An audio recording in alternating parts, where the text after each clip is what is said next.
Katugatandikira mu bitundu eby'ekasese banna NRM oluuyi olwo abamu ku beesimbyewo balaze obutali bumativu eri abakulira ebyokulonda oludda olwo lw'ekasese be bagamba nti baliko amanya g'abantu be baagasse ku nkalala ate nga bano tebateekeddwako kuba ku nkalala ezo. Abamu ku bo bannamagye ate abalala bava mu ggwanga erya Congo. We bijjidde ng'ebula nnaku bunaku okutuuka ku lunaku olw'okulonda mu kamyufu aka NRM akagenda okubaayo ku lunaku olwokutaano olwa Ssabbiiti eno.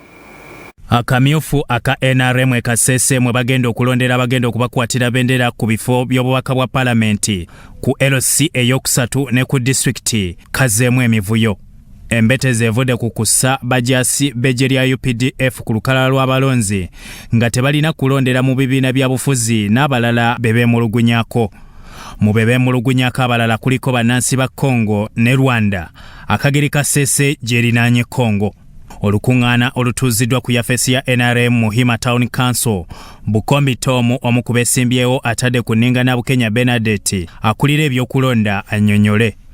There are already indicators of reaching the election here in Muhima Town Council. Madam Registrar, you should not preside over an exercise of illegalities. Because we as members of NRM in Muhima Town Council will hold you responsible. How does UPDF appear in a party register?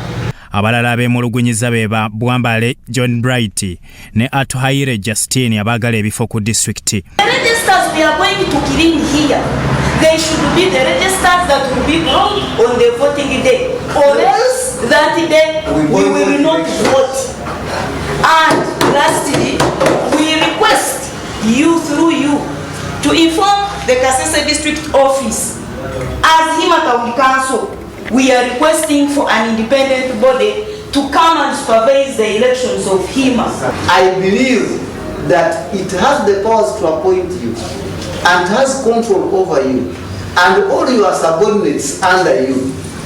It should take action immediately so that by the time of voting we are rest assured those people are not in the register. Akulira ebyokulonda Bukenya Bernadette akkiriza nti kituufu afunye okwemulugunya ku bajasa abawandiikiddwa mu lukalala lw'abalonzi okuva e Kalungi Bati. I called Mrs. Yarhanga to go and find out what is taking place on the ground. Then she found that they are registering soldiers. Are you getting me? Then I told her, you go and see if there is what they are there. You go and start. That's what she did for me. Omwogezi w'ekibinja ky'amagye ekya Mountain Division e Kasese, Captain John Musinguzi atangaziza ku ba UPDF abatalina kwetaba mu kulonda kwa bibiina nti gwe banaasanga wa kukangavvulwa. Any UPDF soldier or officer who will be found doing so will be charged and tried in accordance to the law. So in short, we are not voters and we shall not be voting as UPDF in the party primary elections. We are non-partisan and we remain professional. Byatumusime Gerard, Sorot TV, Omunyo.